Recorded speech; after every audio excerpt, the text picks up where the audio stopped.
अब हिरोशी जुनको को यहाँ पर लाने के बाद उसको धमकी देता है कि अगर तुम थोड़ी सी भी आवाज़ निकालती हो तो हम तुम्हारे पेरेंट्स को मार देंगे। और जुनको को भी पता था कि इसके कनेक्शन याकुजा गैंग से है तो ऐसा कर भी सकता है, इसलिए वो डर जाती है और उसकी सारी बात मानती है। जिसके बाद हिरोशी उसको बुरी तरीके से पीटता है और उसका मल्टीपल टाइम्स रेप करता है।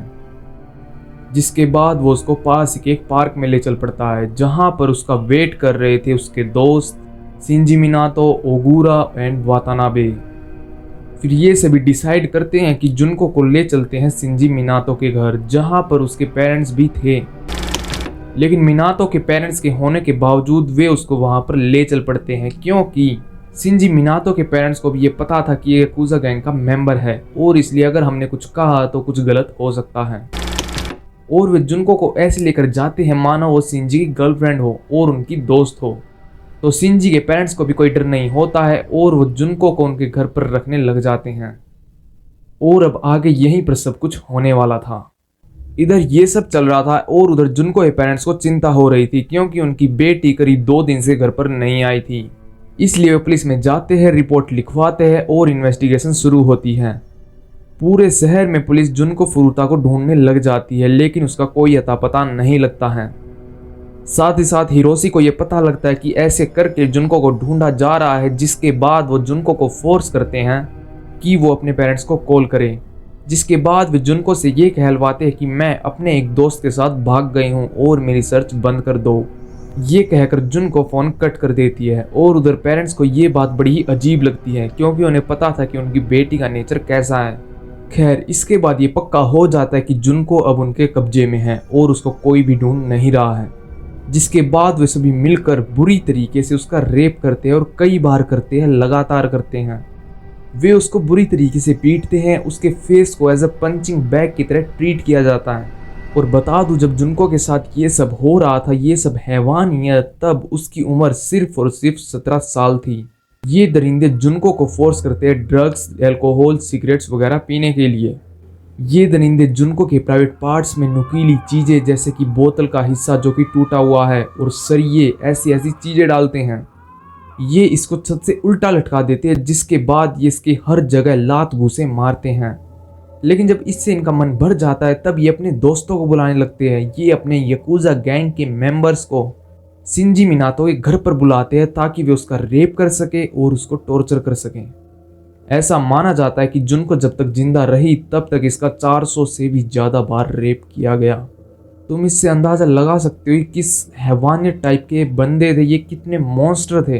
अब दिमाग में एक सवाल आना लाजमी है कि क्या शिंजी मिनातो के पेरेंट्स को ये पता नहीं लगा कि जुनको को इस कदर टॉर्चर किया जा रहा है, इस कदर हैवानियत उसके साथ की जा रही है। तो ऐसा कहा जाता है कि शिंजी के पेरेंट्स को ये सब पता था, लेकिन फिर वही बात कि वो याकुजा के डर से पुलिस को इस बारे में नहीं बताते हैं। फिर एक और बात कि क्या जुनको ने वहां से एक बार भी भागने की कोशिश नहीं की? तो बता दूं, करीब जब 6-7 दिन बीत जाते हैं और वे टॉर्चर करके बोर हो जाते हैं, तब वो बाहर घूमने चले जाते हैं। तब जुनको के पास मौका था वहां से भागने के लिए, बल्कि जुनको इस मौके का फायदा भी उठाती है और पास ही में रखे टेलीफोन से पुलिस को कॉल करने की कोशिश भी करती है। लेकिन जब वो कॉल कर रही होती है तभी वो लोग, वो मॉन्स्टर वहां पर आ जाते हैं और जुनको को पकड़ लेते हैं। वो फोन को कट कर देते हैं, जिसके बाद उनको और भी ज्यादा गुस्सा आता है और उसको और भी ज्यादा टॉर्चर करने की वो सोचते हैं। अब इससे आगे तुम ये सोचकर देख लो, उससे भी गंदा हाल करते हो जुनको का। अब वो लोग जुनको के साथ क्या करते, वो जुनको के जेनिटल्स में एक जलता हुआ बल्ब डाल देते और उस गर्म बल्ब पर फिर वो लात मारते, जिससे वो अंदर ही टूट जाता। बस इतना ही नहीं, वो पेट्रोल डालकर उस पर आग लगा देते, वो उसकी आंखों पर, उसकी पलकों पर भी आग लगा देते और वो पड़ी पड़ी तड़पती रहती। वो उसको नीचे लेटाकर उसके पेट पर डंबल फेंकते, उसके मुंह पर लाते मारते, यहाँ तक कि वो जुनको के लेफ्ट निपल को उखाड़ देते हैं। वो उसको काटते नहीं है, वो उसको उखाड़ देते हैं। वो उसके शरीर पर जगह जगह सुइयों को चुभाते, यहाँ तक कि निपल्स पर, जेनिटल्स पर, बल्कि वो उन सुइयों को वहीं पर गाड़ कर छोड़ देते। उसके जेनिटल्स में, कान में, एनस में जगह जगह पर फायर क्रैकर्स को फोड़ा जाता। बल्कि जब उसकी ऑटोप्सी की गई तब ये पता लगा कि उसका दिमाग छोटा हो गया था डिहाइड्रेशन की वजह से। उसे पीने को पानी नहीं दिया गया, खाने को खाना नहीं दिया गया। वे लोग उस पर मुंह देते और उसको फोर्स करते कि उसे पिए। वो उसके मुंह में प्राइवेट पार्ट्स में कॉकरोचेस डाल देते। मतलब उन लोगों ने वे सारी हदें पार कर दी जो कि कोई आदमी सोच भी नहीं सकता था। अब इस पॉइंट पर आकर जुनको इस हालत में आ चुकी थी कि वो बाथरूम तक करने नहीं जा सकती थी। वो जहां पर लेटी रहती वहीं पर फीसिस यूरिन करती थी। उसका पूरा शरीर सूजा पड़ा था, उस पर फफोले हो रखे थे और वो नीली पड़ चुकी थी। यहाँ तक कि अगर इस हालत में उसके पेरेंट्स भी उसे देख लेते तो वो भी उसे नहीं पहचान पाते। और उसके शरीर से हर जगह से हर समय ब्लीडिंग होती रहती थी।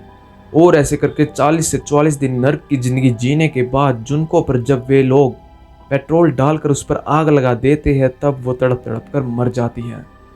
और जब वो मर जाती है तब वो लोग नर्वस हो जाते हैं। मतलब भाई तुमने उसके साथ इतनी हैवानियत की और तुम ये सोच रहे कि अभी भी वो जिंदा रहेगी। खैर इसके बाद वो सोचने लगते हैं कैसे करके जुनको की बॉडी को ठिकाने लगाया जाए। और काफी देर तक सोचने के बाद उनके दिमाग में एक आइडिया आता है और वो एक ब्लैंकेट से उसकी बॉडी को कवर करके एक ड्रम में कंक्रीट का घोल बनाते हैं और उसमें जुनको की बॉडी को रख देते हैं।